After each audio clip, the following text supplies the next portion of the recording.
Hello friends, कैसे हैं आप। आज हम देखने वाले हैं डिसोसिएटिव एनेस्थीसिया क्या होते हैं, उसका मेनली मैकेनिज्म ऑफ एक्शन क्या होता है और उसके कौन से दो इंपॉर्टेंट एग्जांपल्स जो ओटी में आपकी बहुत ज़्यादा।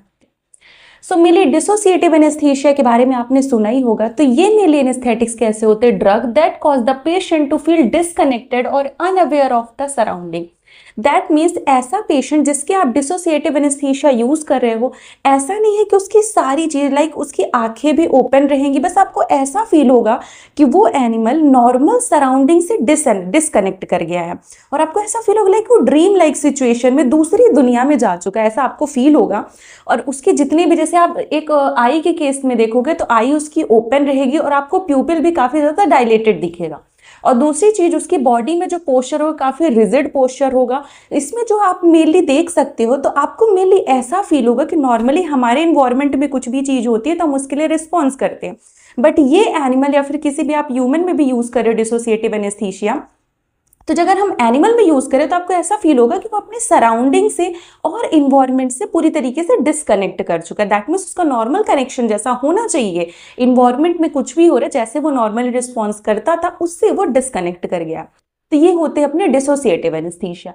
मेनली इसके एग्जाम्पल होते हैं केटामीन एंड टेलेटामीन। केटामीन आपका बहुत ज्यादा यूज होता है तो ये ज्यादा इंपॉर्टेंट एग्जाम्पल है। अब हम बात करते हैं मैकेनिज्म ऑफ एक्शन की। मैंने सारे ही ड्रग्स के मैकेनिज्म ऑफ एक्शन बताए हैं तो आप वो देख लेना। तो इसका मेनली मैकेनिज्म ऑफ एक्शन क्या होता है, ये एक्ट करता है, आपका एक रिसेप्टार होता है that is NMDA receptor. NMDA receptor that is an methyl D aspartate receptor. अब देखिए NMDA रिसेप्टार पे मेनली कौन काम करता है, ग्लूटामेट काम करता है। तो ग्लूटामेट क्या होता है, जैसे मैंने आपको गाबा बताया था कि गाबा एक हमारा मेन इनहिबिटरी न्यूरोट्रांसमीटर होता है, उसी तरह जो हमारा ग्लूटामेट होता है वो बहुत ही ज्यादा एक इंपॉर्टेंट एक्साइटेटरी न्यूरोट्रांसमीटर होता है। तो दैट मीन्स हमने देखा कि जो जिनका भी मैकेनिज्म ऑफ एक्शन गाबा से रिलेटेड था वो कैसा काम कर रहे थे, गाबा जैसा काम कर रहे थे। अब यहाँ पास ये क्या कर रहा है काम, अगर NMDA रिसेप्टार पे काम कर रहा है जिसपे कि मेनली ग्लूटामेट आके जुड़ता है, और ग्लूटामेट कैसा एक्साइटेटरी न्यूरोट्रांसमीटर है। दैट मीन्स ये क्या कर रहा है, नर्व इंपल्स को लाइक आप कंडक्शन बढ़ा रहा है, एक्साइटेटरी दैट मीन्स एक्साइटेशन के लिए रिस्पॉन्सिबल है। और हम एनेस्थेटिक्स ड्रग्स में क्या चाहते हैं कि वो एक्साइटेशन को कम कर दे या फिर खत्म कर दे। तो दैट मीन्स ये उसके कैसा काम करेगा, एग्जैक्टली एंटागोनिस्ट की तरह काम करता है। तो दैट मीन्स हमारा NMDA रिसेप्टार जो होता है, तो NMDA रिसेप्टार पे नॉर्मली क्या करता है, ग्लूटामेट एक्ट करता है। और जैसे ही ग्लूटामेट एक्ट करता है, क्योंकि ये एक्साइटेटरी न्यूरोट्रांसमीटर है, तो हमारे एक्साइटेशन दैट मीन्स आपके जो भी चैनल्स है वो ओपन हो जाता है, नॉर्मल जैसा हमारे मैकेनिज्म होता है इंपल्स के कंडक्शन का वैसा होने लगता है। तो ये क्या करते हैं, हमारे जो डिसोसिएटिव एनेस्थीसिया उसमें भी केटामीन का मेनली हम बात करें तो केटामीन क्या करता है, जाके आप समझो कि जैसे अगर ये वाला यहाँ पास नॉर्मली रिसेप्टार अगर प्रेजेंट था, बात करते हैं हम, ये चैनल है आपका, ठीक। तो ये नॉर्मली जो हमारा ग्लूटामेट था वो फॉर एग्जांपल यहाँ पास आके ये जो हमारे ग्लूटामेट है फाइनली यहाँ पास आके ऐड हो रहा है, ठीक है, इस पूरे रिसेप्टार पे।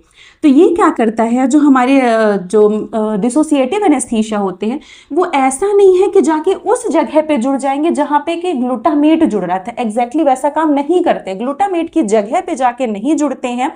और इसीलिए इनको हम क्या कहते हैं, नॉन कम्पिटिटिव एंटागोनिस्ट कहते हैं। नॉन कम्पिटिटिव एंटागोनिस्ट इसीलिए हम कह रहे थे क्योंकि नॉर्मली जहां पास ग्लूटामेट को जुड़ना चाहिए था उसने ऐसा नहीं किया कि मैं तुम्हारी सीट पे जाके बैठ जाऊंगा, नहीं, मैं दूसरी जगह पे जाके बैठूंगा और तुम्हारे मैकेनिज्म को रोक दूंगा।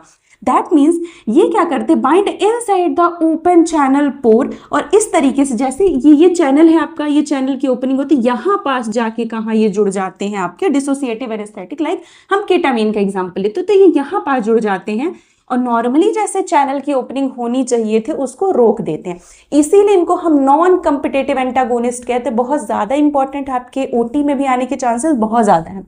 तो नॉन कम्पिटिटिव एंटागोनिस्ट की तरह काम करेंगे, मैं तुम्हारी सीट पे नहीं बैठ रहा हूं, मैं दूसरी जगह पर बैठूंगा लेकिन तुम्हारे मैकेनिज्म को पूरी तरीके से रोक दूंगा।